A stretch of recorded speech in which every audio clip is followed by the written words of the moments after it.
আজ থেকে LPG cylinder বিক্রি বন্ধের ঘোষণা দিয়েছে এলপি গ্যাস ব্যবসায়ী সমবায় সমিতি লিমিটেড। দাবি আদায় না হওয়া পর্যন্ত সারা দেশে এলপিজি সিলিন্ডার সরবরাহ ও বিক্রি বন্ধ রাখবে তারা। বুধবার সন্ধ্যায় সারা দেশের পরিবেশক ও খুচরা বিক্রেতাদের জন্য এমন এক নোটিশ জারি করেছে ব্যবসায়ী সমিতি। এতে বলা হয় সব কোম্পানির প্ল্যান্ট থেকে এলপিজি উত্তোলনও বন্ধ থাকবে। এর আগে বুধবার সকালে জাতীয় প্রেস ক্লাবের সামনে সংবাদ সম্মেলন করে নিজেদের দাবি তুলে ধরে এলপিজি ব্যবসায়ী সমিতি। 24 ঘন্টার মধ্যে দাবি মানা না হলে এলপিজি সিলিন্ডার বিক্রি বন্ধের ঘোষণা দেয় তারা। এরপর সন্ধ্যায় বিক্রি বন্ধের নোটিশ জারি করা হয়েছে। এদিকে এলপি গ্যাস সিলিন্ডার বিক্রি বন্ধ রাখায় ভোগান্তিতে পড়েছেন ভোক্তারা। বিশেষ করে বাসাবাড়িতে রান্নার কাজে বহুল ব্যবহৃত 12 কেজির সিলিন্ডারের সরবরাহ না থাকায় বিপাকে পড়েছেন সবাই। এদিকে ব্যবসায়ীরা বলছেন 6 দফা দাবি আদায় না হওয়া পর্যন্ত সারা দেশে এলপিজি সিলিন্ডার অনির্দিষ্টকালের জন্য সরবরাহ ও বিক্রি বন্ধ রাখবেন তারা। সারা বাংলাদেশে এই গ্যাসের ব্যবসা বন্ধ আছে, কারণ এদের মাল যোগান দিতে পারছে না, কোম্পানিতে আনতে পারতেছে না। সেই প্রেক্ষাপটে আমরা আজকে দোকান বন্ধ হয়েছি। আজকে এটা একটা সরকারের কাছে আমরা এটার একটা সমাধান চাই। আপনারা যদি না দেন আমরা কি করবো? আমরা কি কাস্টমার সাথে কি মারামারি করবো, জলদি করবো? এদিকে হয় নাকি? আমাদের দাবি এটা আবার চালু করা হোক এবং মাল সরবরাহ ভালোভাবে দেওয়া হোক। আমরা যাতে মাল ভালোভাবে বিক্রি করতে পারি, কাস্টমারের কাছে মাল দিতে পারি। নারায়ণগঞ্জে পরিবেশক ও খুচরা বিক্রেতারা এলপিজি সিলিন্ডার সরবরাহ ও বিক্রি বন্ধ রেখেছে। এই অবস্থায় বিপাকে পড়েছেন সাধারণ মানুষ। বিস্তারিত জানবো সহকর্মী গৌতম সাহার কাছ থেকে। তিনি যুক্ত হয়েছেন আমাদের সাথে। গৌতম, কোনো ব্যবসায়ীদের সঙ্গে কথা হয়েছে কিনা জানাবেন, তারা কি বলছেন এই 6 দফা নিয়ে, এবং ভোক্তাদের ভোগান্তি তো নিশ্চয়ই চরমে পৌঁছেছে। পূর্ব ঘোষণা অনুযায়ী এলপিজি সিলিন্ডার গ্যাস বন্ধ রেখেছে নারায়ণগঞ্জের যে খুচরা বিক্রেতারা রয়েছে তারা।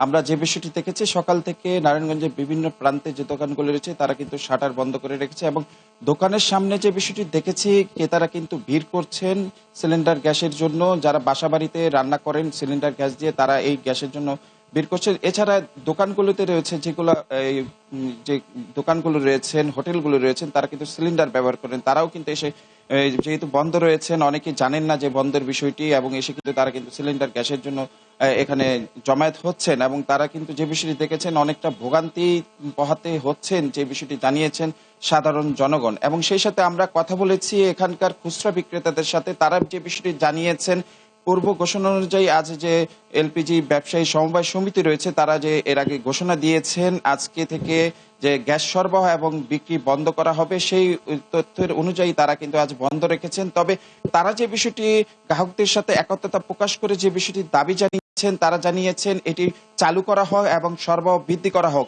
যে বিষয়টি বরাবরই খুচরা বিক্রেতারা জানিয়ে আসছেন, জেলারদের কাছ থেকে তাদের কিন্তু অধিক মূল্যে এই গ্যাস সিলিন্ডারটি কিনতে হয়। যে বিষয়টি জানিয়েছেন, 12 কেজি যে গ্যাসটি রয়েছেন সেটি কিন্তু সরকার নির্ধারিত মূল্য 1316 টাকা, কিন্তু তাদের ডিলার থেকে কিনতে হচ্ছে প্রায় 1800 টাকায়, এবং তাদের যে শ্রমিক ব্যয় 1820 টাকা গিয়ে পড়ে, এবং তারা কিন্তু বিক্রি করতে হচ্ছে বেশি।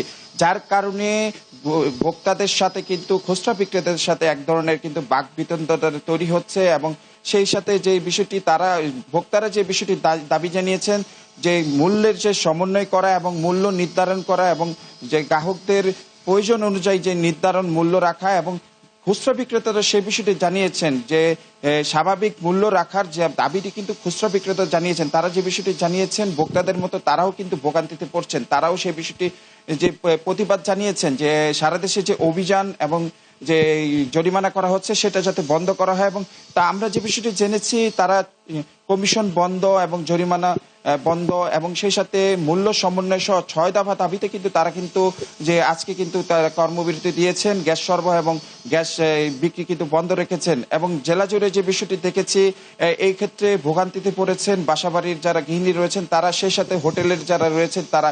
এবং এখন পর্যন্ত সকাল থেকে আমরা যে বিষয়টি দেখেছি, বেলা বাড়ার সাথে সাথে কিন্তু এই ভোগান্তির পরিমাণ আর বাড়বে বলে আমরা জানতে পেরেছি। এবং এই সরবরাহ এবং যে বিষয় বিক্রি বন্ধ রয়েছে সেটি খুলে রাখার এবং সরবরাহ বৃদ্ধি এবং মূল্য সমন্বয়ের দাবি জানিয়েছেন খুচরা বিক্রেতা সহ সাধারণ জনগণ। এই ছিল আসলে আমার কাছে এলপিজি কর্মবিরতির সর্বশেষ। গৌতম, আপনাকে ধন্যবাদ। আমরা নারায়ণগঞ্জের খবর জানছিলাম, এবার একটু সিলেটের চিত্র দেখে আসবো। সরাসরি যুক্ত হয়েছেন সহকর্মী জয়ন্ত কুমার। জয়ন্ত, স্থানীয় ব্যবসায়ীরা কি বলছেন এবং খুচরা বিক্রেতাদের বক্তব্য কি জানাবেন? ভোক্তাদের সাথে কথা হয়েছে কিনা আপনার? সব মিলিয়ে সেখানকার পরিস্থিতি কি দেখতে পাচ্ছেন?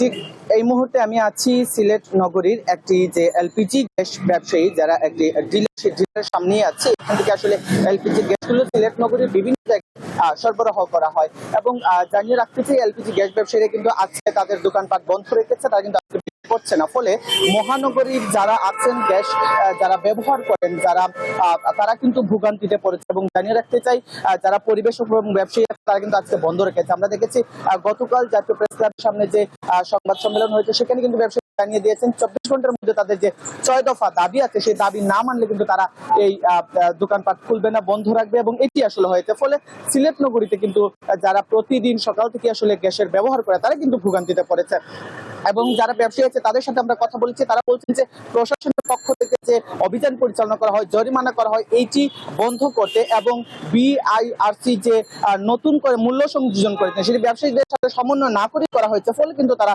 এই দাবি তুলে কিন্তু তারা ব্যবসা এই মুহূর্তে বন্ধ রেখেছে এবং ভোক্তা অধিকারের সাথে আমরা কথা বলছি, তারা বলছেন যে সরকারের পক্ষ থেকে যেহেতু বলা হয়েছে এলপিজি গ্যাসের যে দেশব্যাপী সংকট রয়েছে সেই সংকট কিন্তু আসলে এলপিজি গ্যাসের সংকট নয়, ব্যবসায়ীদের কারসাজি। ফলে কিন্তু ভোক্তা অধিকারের যে অভিযান সেটি কিন্তু অব্যাহত থাকবে এবং তারা পরিচালনা করছে এবং যারা ব্যবসায়ী রয়েছেন তারা বলছেন তারা কিন্তু তাদের যে বর্তমানে যে আন্দোলন চলছে সেটি কিন্তু তারা চালিয়ে যাবে এবং যেহেতু এলপিজি গ্যাস যে সমবায় লিমিটেড সেটির পক্ষ থেকে যেহেতু যতক্ষণ পর্যন্ত তাদের নির্দেশনা না দেওয়া হবে ততক্ষণ পর্যন্ত কিন্তু তারা তাদের এই যে ব্যবসা বন্ধ রেখে তাদের যে আন্দোলন সেটি কিন্তু তারা অব্যাহত থাকবে এবং যতক্ষণ পর্যন্ত মূল্য নতুন করে সংযোজন করা না হবে, তাদের সাথে কথা বলে না করা হবে ততক্ষণ পর্যন্ত তাদের এই আন্দোলন চলবে। ফলে সাধারণ যারা মানুষ আছে যারা গ্যাস ব্যবহার করে তারা কিন্তু ভোগান্তিতে রয়েছে। এবং সিলেট থেকে সরাসরি যুক্ত ছিলেন সহকর্মী জয়ন্ত কুমার। দেশের অভ্যন্তরীণ ও আন্তর্জাতিক রুটে উড়োজাহাজের জ্বালানি তেল জেট ফুয়েলের দাম কমেছে। বুধবার এই সংক্রান্ত বিজ্ঞপ্তি প্রকাশ করেছে Bangladesh energy regulatory commission BERC. এতে বলা হয় অভ্যন্তরীণ রুটে চলাচলকারী এয়ারলাইন্সগুলোর জন্য জেট A1 ফুয়েলের দাম লিটার প্রতি 9 টাকা 68 পয়সা কমিয়ে 94 টাকা 93 পয়সা নির্ধারণ করা হয়েছে। একই সঙ্গে আন্তর্জাতিক রুটে জেট ফুয়েলের দাম প্রতি লিটার 68 সেন্ট থেকে কমিয়ে 62 সেন্ট করা হয়েছে। বিশ্ববাজারের সঙ্গে সমন্বয় করে বুধবার মূল্য হ্রাসের কথা বলেছে বিইআরসি। এই মূল্য বুধবার রাত 12টা থেকে কার্যকর বলে প্রজ্ঞাপনে উল্লেখ করা হয়েছে। এর আগে 2025 সালের মে মাসে প্রথমবারের মতো জেট ফুয়েলের দাম নির্ধারণ করে বিইআরসি। ঠাকুরগাঁওয়ে শীত বাড়ার সাথে সাথে ভিড় বাড়ছে গরম কাপড়ের দোকানগুলোতে, বেড়েছে দাম আর বেচা বিক্রিও। বিস্তারিত জানবো, সহকর্মী মঈনুদ্দিন তালুকদার হিমেল যুক্ত হয়েছেন আমাদের সাথে। হিমেল, শীতবস্ত্রের দাম কি হাতের নাগালি কিনা? কারণ সাধারণত দেখা যায় যে এই মৌসুমে সুযোগ কাজে লাগিয়ে আসলে বিক্রেতা দাম বেশ বাড়িয়ে দেন। ক্রেতা বিক্রেতা কি বলছেন এই বিষয়ে? দেশের অন্যান্য প্রান্তের চাইতে ঠাকুরগাঁয়ের আসলে শীত মৌসুমে শীতের পরিমাণটা একটু বেশি থাকে। এবারও তার ব্যতিক্রম হয়নি, তো বলা যায় যে বিগত কয়েক মৌসুমের চাইতে কিন্তু ঠাকুরগাঁয়ের বা শীতের পরিমাণটা একটু বেশি অনুভব হচ্ছে। জানুয়ারি শুরু থেকেই ঠাকুরগাঁয়ে শীত বাড়তে শুরু করেছে। গত 2 দিনে ঠাকুরগাঁয়ে সর্বনিম্ন তাপমাত্রা 7.5 ডিগ্রি পর্যন্ত রেকর্ড করা হয়েছে। আমি উপস্থিত আছি ঠাকুরগাঁয়ের রোড বাজার এলাকায় পুরাতন কাপড় বেচা বিক্রির একটি মার্কেটে। ঠাকুরগাঁয়ের 2টি পুরাতন বেচা বিক্রির মার্কেট রয়েছে, তার মধ্যে রোড একটি অন্যতম। আমি এখানে বেশ কয়েকজন ব্যবসায়ী ক্রেতাদের সাথে কথা বললাম। আমি যতটুকু জানতে পেরেছি ঠাকুরগাঁয়ের এই বাজারে শীত বাড়ার সাথে সাথে বেচা বিক্রি যেমন বাড়তে শুরু করেছে, সেভাবে ক্রেতারাও দাম বিক্রির অভিযোগটা বরাবরের নয় দাম বিক্রির অভিযোগটা তারা করছে যে শীত বাড়ার সাথে সাথে শীত বস্ত্রের দাম বৃদ্ধি পেয়েছে। নতুন কাপড়ের যে মার্কেটগুলোতে আছে সেগুলোতে যেন এবছর শীত বছরের দাম হাতের নাগালের একেবারেই বাইরে। সেদিক থেকে স্বস্তির খবর হলো ঠাকুরগাঁয়ে পুরাতন কাপড়ের যে মার্কেটগুলো আছে সেখানে নিম্নবিত্ত মানুষের জন্য কিছুটা হলেও নাগালের মধ্যে রয়েছে শীত বস্ত্রের দাম। আমি ঘুরে দেখেছি এখানে ছোট বাচ্চা থেকে শুরু করে শিশু থেকে কিশোর থেকে শুরু করে যে কোনো বয়সী মানুষের জন্য এখানে কাপড় চোপড় রয়েছে। এখানে নারীদের জন্য এখানে বেশ অনেক কাপড় আমি লক্ষ্য করেছি এবং সর্বশ্রেণীর মানুষ এখানে আসছে কেনাকাটা করতে। এখানে জ্যাকেট বিক্রি হচ্ছে, ছেলে মানুষদের জ্যাকেট বিক্রি হচ্ছে 300 টাকা থেকে শুরু করে 1500 টাকা পর্যন্ত, এবং প্রকার ভেদে আমি 3 থেকে 4,000 টাকা দামের পর্যন্ত কিছু শীত বস্ত্র আমি পুরাতন কাপড়ের মার্কেটে আমি লক্ষ্য করেছি। সেই সাথে মাফলারগুলো বিক্রি হচ্ছে 1 থেকে 150 টাকা। বিভিন্ন শীতের যে ট্রাউজার মোটা কাপড়গুলো আছে সেগুলো বিক্রি হচ্ছে 200 টাকা। সে সাথে মেয়েদের বিভিন্ন রকমের নারীদের প্রকারভেদে কাপড় 200 থেকে শুরু করে 1500 টাকা পর্যন্ত এই বাজারগুলোতে উঠেছে। তবে এখানে শুধুমাত্র যে নিম্নবিত্ত মানুষ তা নয়, এখানে বিভিন্ন বিত্তশালীরাও এই বাজারগুলোতে আসছে এবং তারা বিভিন্ন এই সকল কাপড় চোপড় কেনাকাটা করছে। সেই সাথে এইবার শীতে যে আমি আপনাকে জানিয়েছিলাম এর আগেও যে লেপ তোষকটা নিয়ে, অর্থাৎ বিশেষ করে শীতের যে লেপ, এটা নিয়ে অভিযোগ করছে নিম্নবিত্তরা যে এবছর যেমন লেপের বানানোর খরচ 2 থেকে 300 টাকা একটি লেপ প্রতি দাম বেড়েছে। আমি ব্যবসায়ীদের সাথে কথা বলে জানতে পেরেছি যে শীত মৌসুম আসলেই আসলে তুলোর দামটা বেড়ে যায়। এবারও তুলো 120 টাকা থেকে প্রকারভেদে 150 টাকা পর্যন্ত বিক্রি হচ্ছে, এবং তুলার দাম বেড়ে যাওয়ার কারণেই আসলে লেপ বানানোর খরচটাও এবার বেড়ে গেছে। একটি লেপ বানাতে খরচ হচ্ছে 1600 টাকা থেকে প্রকারভেদে 2000 টাকা পর্যন্ত। আমি বেশ কিছু এই শীতের লেপ তোষকের দোকানগুলো ঘুরেছি, সেখানেও এবছর বেচা বিক্রিটা একটু বেশি। এবছর মানুষের চাহিদাটা একটু বেশি, কারণ ঠাকুরগাঁয়ের যে শীতের পরিস্থিতি, এখানে কিন্তু মোটা কাপড় ছাড়া বা মোটা লেপ ছাড়া এখানে শীত নিবারণটা বেশ কষ্টকর হয়ে যায়। ব্যবসায়ীরা জানিয়েছে এবছর বেচা বিক্রি গত বছরের তুলনায় অনেকটাই বেশি, এবং শীত এভাবে যদি বাড়তে থাকে বেচা বিক্রিও এভাবে চলতে থাকবে। দোলা। হিমেল, আপনাকে ধন্যবাদ। ঠাকুরগাঁও থেকে সরাসরি যুক্ত ছিলেন সহকর্মী মঈনুদ্দিন তালুকদার হিমেল। বাংলাদেশে ডিজিটাল অ্যাডভার্টাইজিং খাতের সক্ষমতা আরও উন্নত করতে advertising agencies association of Bangladesh AAAB এবং আলিফ একটি সমঝোতা স্মারক স্বাক্ষর করেছে।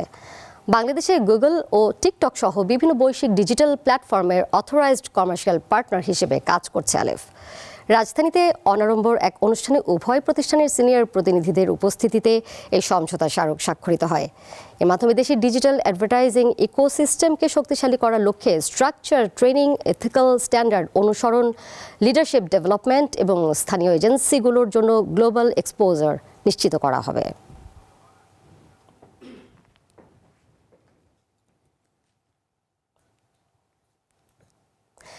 আর এই ছিল দীপ্ত বাণিজ্য সংবাদের আজকের আয়োজনে।